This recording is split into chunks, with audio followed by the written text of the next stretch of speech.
So, uh, oh, I was looking for this. I was wondering where my shovel went. I left it. Sorry, guys, being a little bit neglectful. I left the shovel.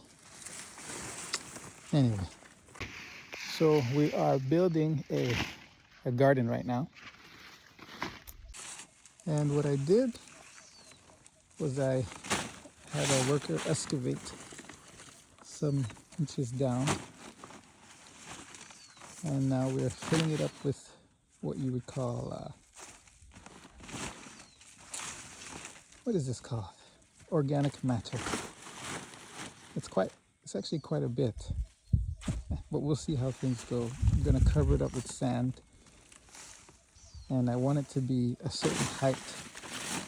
So because the ground is really rocky down there, I'm going to build the dirt up so that the roots can eventually have a lot of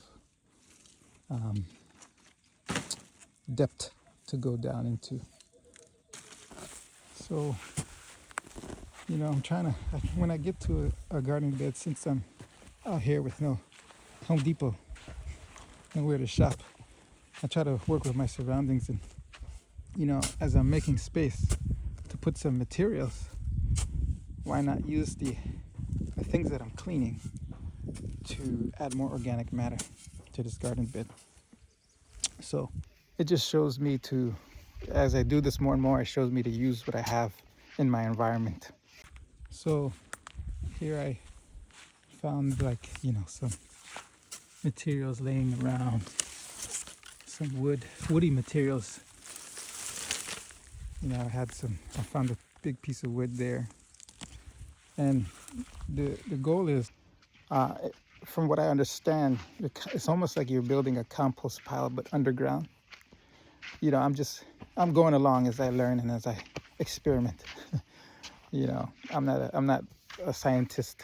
I'm not perfect at it, but I just share my thoughts, and it's just my experiences of country living. But you need woody material, like stems, the wood of a tree, the wood of a tree. You need this kind of material. You need leaves, green material, and some brown. You need some brown. So those are leaves that are already decayed or in their process of decay, like this, and some poop. And I think that really kind of completes the cycle. Dead leaves, dead wood, and roots. So those are your trees and those are your plants in the ground. And some poop. You could also add in maybe some fruit skins, some skins of vegetables, things that are the food part of the tree as well. In addition, I'm going to use some clay here. And this clay is to help with nutrients and water retention. Because this soil is very sandy, the water drains very quickly. And if it drains quickly, then in the dry parts of the season, the roots, especially when they start out, can get dry and it can stunt the growth of the plant. So because we're kind of far from the water, well, we're not that far, but this is the garden, and then the water's all the way down there. Because we're kind of far, it makes it difficult to water the plants. So why not put the water reservoir in the ground? And the clay is really good for that, as well as the organic matter. When the organic matter breaks down, the clay will still be there to collect water as it rains. Well, I just came by this. This is just a small test plot, a small test garden bed. This was higher, and then it eventually sank down. But the material that I put in this garden plot was not as strong as the material that I put in the other one. So I think that the other one won't sink as much down, but we'll see. But nonetheless, this is just a test bed, and it seemed like the soybeans did pretty well. They didn't do, I'm not gonna survive off of this harvest. This is not even one meal.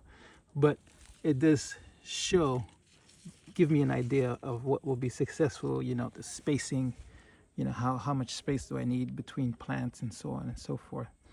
This is a carrot. Of course, this is a carrot. And this is planted a few months ago. I can't remember exactly how long ago. I put some pretty wide spacing. I don't think they're quite ready yet, but the leaves are doing well. You know, there's not too many leaves, so that's a good sign. If there's too many leaves, then too much energy went into the leaves and not into the root.